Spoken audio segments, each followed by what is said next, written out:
Welcome to What Cat Reads. For those who don't know me, I'm Kat. I'm a wife, a homeschool mom, and an avid reader. It is now the beginning of July and time to kind of share what I read in June. um, just like with April, I am going to only share a few highlights because I don't want this to be 9 hours long. Um, if you've watched my vlogs, you know exactly what I thought of all of the books throughout. Um, or if you hear one that you want to know what I thought a little more on, you can go back and watch June's vlogs and find them there. For the month of June, I did only read 7 books. I say only because compared to April and May, it seems really small. I really shouldn't say only, but I read 7 books. One of those was fantasy, 4 were romance, 1 was historical fiction, and 1 horror. All 7 books this month actually turned out being adult books, which is kind of strange for me. I normally read a little bit more of a mix. Of these, 4 were physical reads. 1 was a digital and 2 were audio. And so that just kind of helps me to know where my attention is. For this month, I know I leaned a little heavier on romance. I was trying to help boost my numbers a little bit. Normally, romance books just are real quick reads, and that's not what happened this month. But to look at the books that I read, just kind of in broad categories, my favorite read of the month was, in fact, Vengeful by V.E. Schwab. For those of us who love V.E. Schwab's writing, this is not a surprise at all for this to be my favorite for the month. This is continuing the storyline from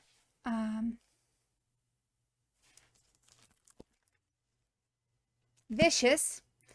So Vicious and then Vengeful. This is continuing to follow Victor along with his friends that he has, Sydney and I just went blank on names.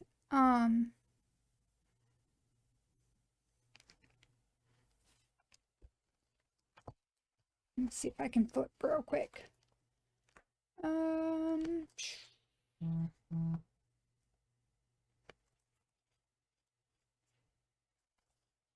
Victor, Sydney. We have Dole the dog in this one. Mitch, that's who it was. Mitch. We even have, I believe it's Dominic, make a few appearances in this one. But we also meet a couple new EOs in this one. We meet Marcella and June.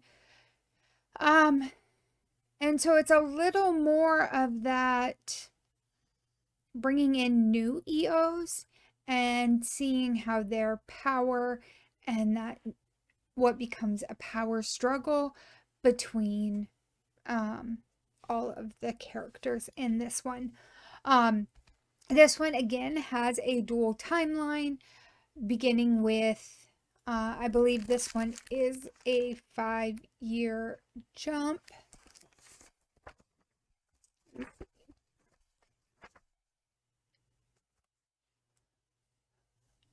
That one's 6 weeks.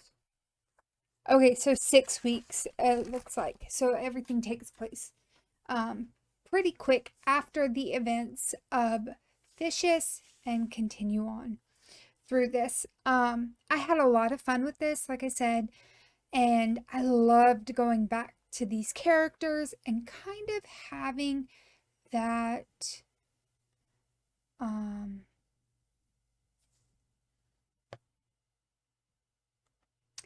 those characters grow. Especially Sydney, who, if you read the first one, we know that she fell in ice to get her EO powers, and um, her growth has slowed, at least physically, but her mental growth has not. So, lots of fun. And the third book is Victorious. It is not out yet, but is slated to be out somewhat soon. The next one that I'm going to talk about, I actually don't have. I did have to turn it into the library. And that was my honorable mention. I kind of was on the fence between which one to pick for my favorite of May. And V.E. Schwab obviously just it became the obvious choice due to my love of the author. But my honorable mention is Girl in Red by Christina Henry. This was a dystopian, and it was written early in 2019, but the events in this, I think, had I read this book earlier, I would not have been able to finish it. Because the events kind of are almost a warning of what could have happened in our world with the pandemic, and kind of that there's this big push for vaccination, but even those who get sick are sent off to these special places, and people are rounded up. The well are rounded up into others cities, and just all of this. It takes on a little more sci-fi than that, and it mutates, as all viruses do, into something really odd. I will not fully give that away for you, but it was a lot of fun, of kind of seeing that, how things could have been, and being very thankful that they did not go that way. Like I said, I don't think I could have read this one any sooner than what I did. Reading it now in May, or reading it during June, was very nice because I had that buffer. And at least here in the States, the pandemic has been declared over, or was being declared over during June. And so it opened up that door to not make this a scary thing that it could have been. One book that took me surprisingly long to read is Emily Henry's Book Lovers. I love Emily Henry. I have loved People We Meet on Vacation. I loved Beach Read. And I'd say I enjoyed this one too. But this was one of those books that when I closed the book, I did not have a burning desire to pick it back up. Not that I didn't want to finish the book and find out what happened, but it does not feel plot driven. It feels more character driven than the other two books that I read of hers. And I think another thing this book kind of fell into, for me at least, was that it takes place in a small town. And growing up in a small town, I know how slow the timeline is. Everything in this book takes place in like 3 weeks. Um, but small towns run on their own time. And I felt that when reading this. Like I said, had a great time with it. These are all my sister's notes. I have no idea what most of them mean. Um, because she didn't actually write in them, she just tabbed them. Some of them are quirky, snarky little lines. Others, I have no idea. But that's okay. We'll have to get together and see if she can remember what her marks were because she read this book a year ago. And I've had it for a year, not read it yet. So, it was a decent read. It just kind of fell in that slow things are meant to slow down and you are meant to enjoy this one over a longer period of time.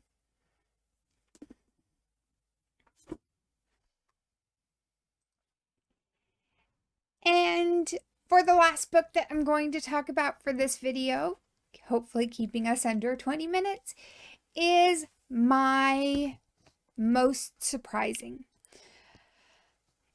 You may remember from my June TBR, along with from my Smut Den vlog, this was a book that I was a little worried about reading. And that is Saint by Sierra Simone.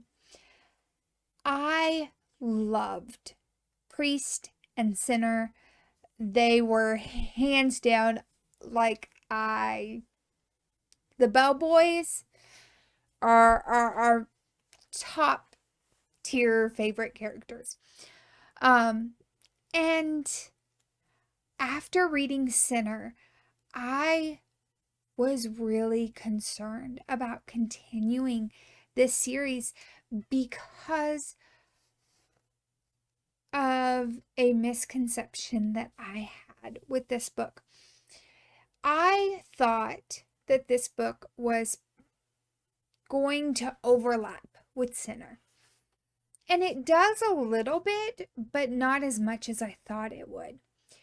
Because in Sinner, we have our main character's brother Patrick, or he's not brother Patrick, before that, Aiden and Elijah.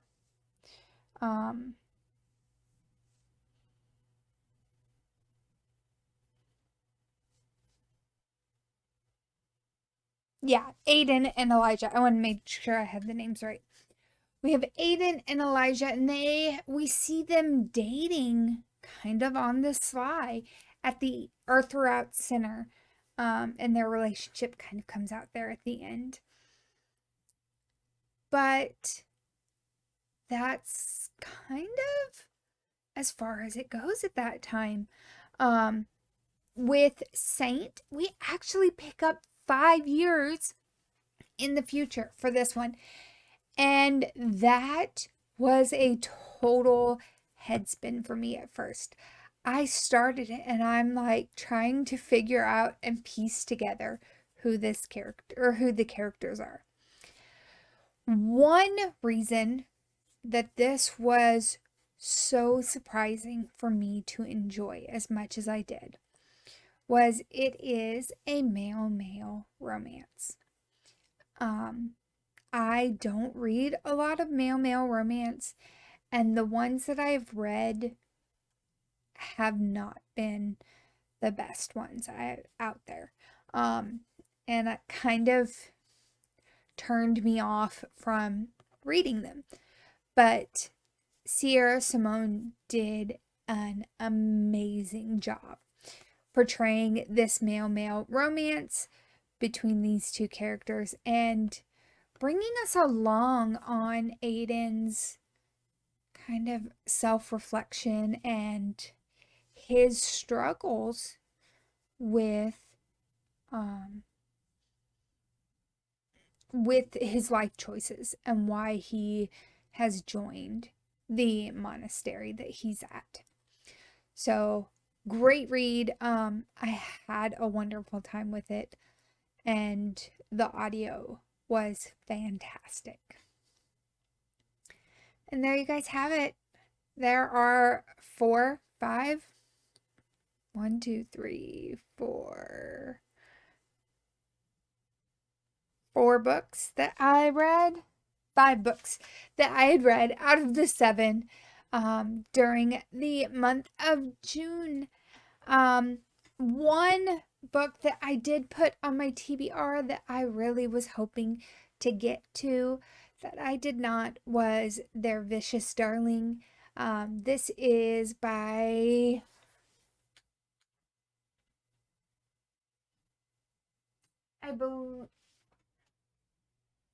I believe it's Nikki St. Crow, but I may be wrong on that. I will double check that and put it in my notes.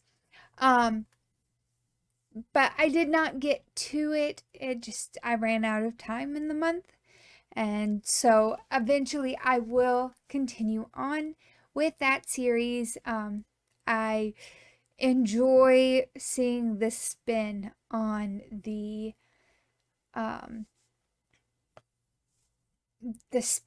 Neverland type stories. Even though I don't picture myself, I never fantasized about Peter Pan or anything like that. But it is kind of neat to see a grown-up version of the Peter Pan stories. So I will eventually get to that, but there is kind of where we're at for the month of June. Actually, let me update you on my blanket. All right, so here we are with my blanket so far. Actually, let me flip this over to the other end. So you can kind of see. Here is January, February, March, April, May, and June. So far this year, January, March, and June have been my smaller reading months, but it is growing quite well. I made this one nice and wide, but it covers from my shoulders to my waist, or to my hips right now, at the length it is. So by the end of the year, I am really hoping that I have a nice sized blanket. If not, I may add some of 2024 to it. We'll see. So if you have any books that you read in June that you think that I should read, please leave a comment to tell me what it is. And I will see you guys next time. Bye.